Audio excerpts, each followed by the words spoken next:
Sa'idoon gaafa Sumayyaa fuudhee nuti waliin hin jirru. Gaafa walii Yemen jiraatanis nuti waliin hin jirru. Siree isaaniirra gaafa jiraachaa turanis nuti waliin hin jirru.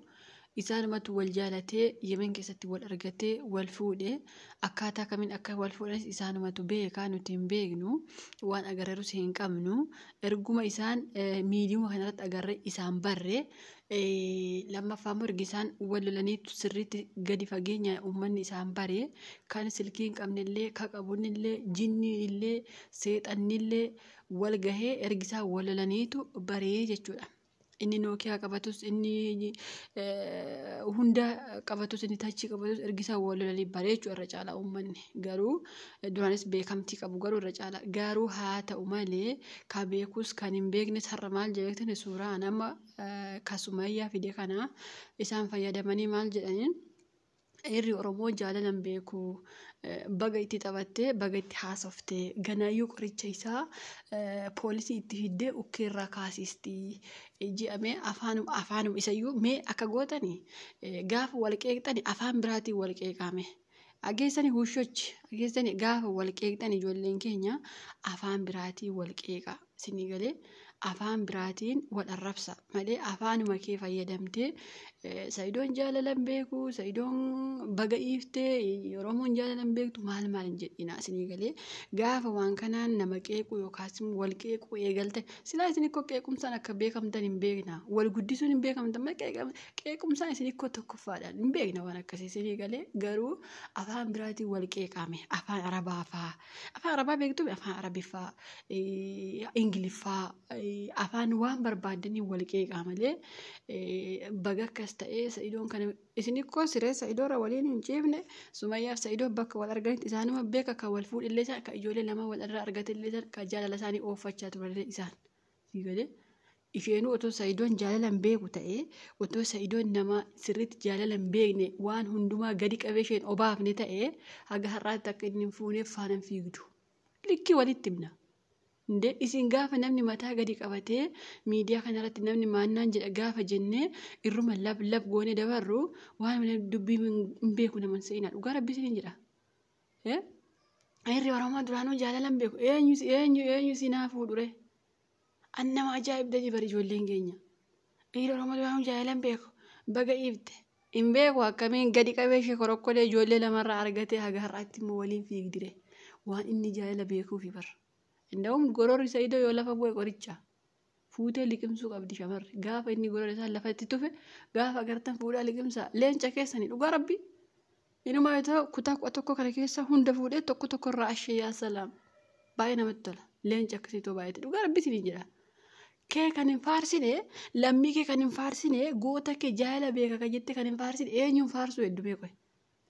Ijoolleen Oromoo jaalalan beektu silaayyuu baga dhiifte baga itti taphatte ganaayyuu poolisii waamte maa biyya eessa jira isheen inni eessa jira keessa poolisiitti waamti waan maal godheef immoo reebama waan maal balleesseef anna ajaa'ibdanii bara inumaa suuraa kana fayyadamanii suuraa ishee mucaa baattee fakkeessuuf jecha Sumayyaan suuraa baattee suuraa mucayyoo kana of ungachiiftee fakkeessuuf jecha guyyaa tokko ijoolleen akkasitti sitti boosiyya Sa'idoo jettee maxxansite ijoolleen keenya kadhama fudhatan inuma nama silkii qabachuullee hin beeknetu waan kana odeessaa bara jaalalan beekuu baga iiftee silaayyuu Oromootti heerumuun hin ta'uu innaante maal taatanii qoy eenyu sinaa fuure kamtu jaalala beekare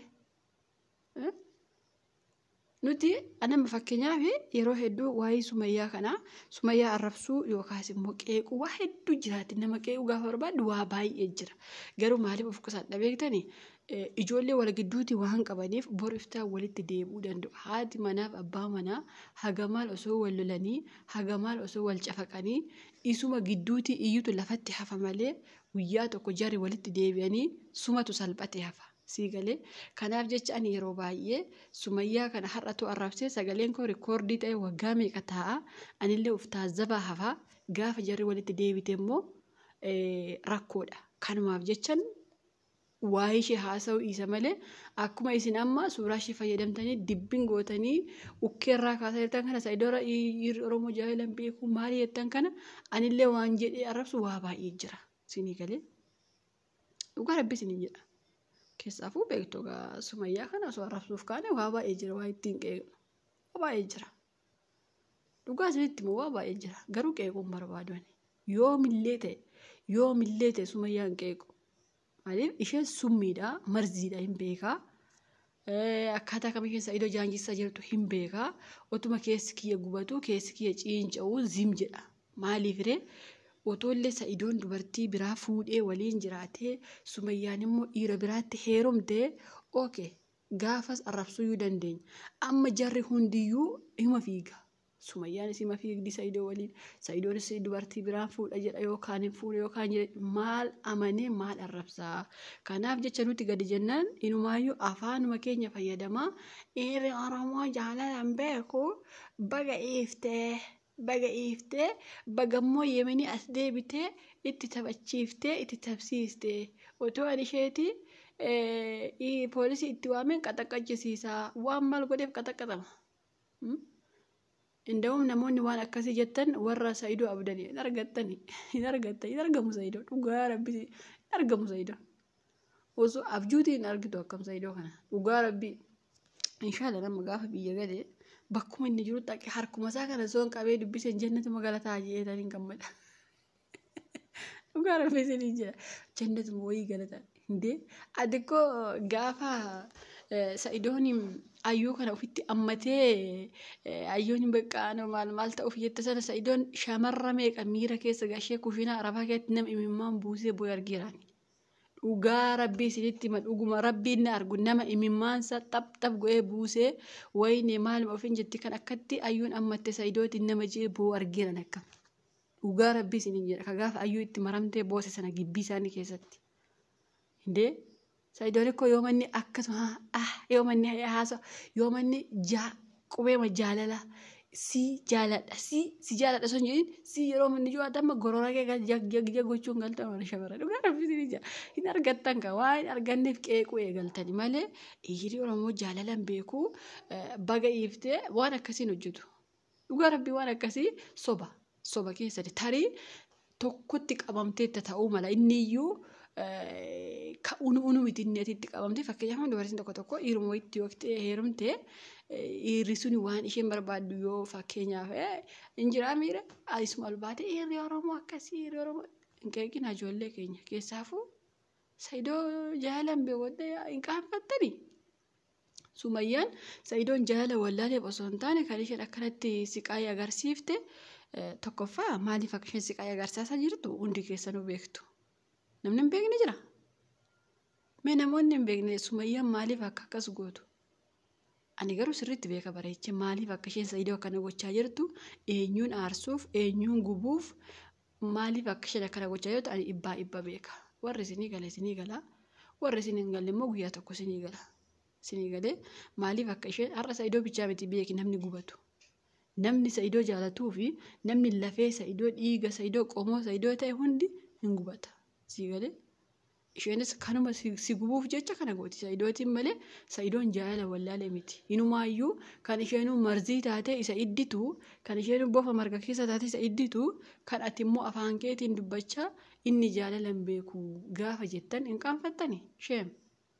Dhugaa rabbi. Nda'u mani nama suuraa isaa gadi galgashee tiktookirra live irra haasa'u arge.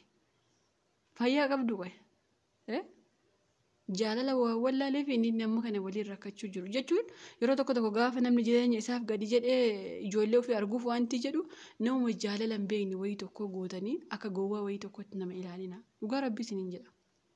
Akkuma dura isiniin jedha Sa'idoon gaafa gorora isaa agartan qoricha dhugaa rabbii qoricha tosin dhungatee dhugaa rabbii hin fayyitanii. Tosin dhungate yaa salaam hin fayyitan dhugaa rabbii.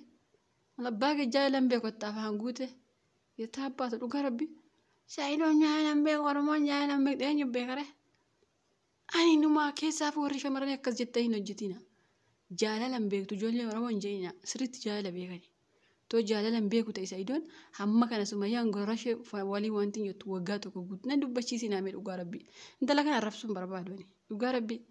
Garuu akka namni dirqama qeequ naman godhina ani ishee qeequun barbaadu dhugaa rabbii isinitti hima boru yoo walitti deebi'an salphina waan ta'eef kanaaf of qusadhaa of eeggadhaa.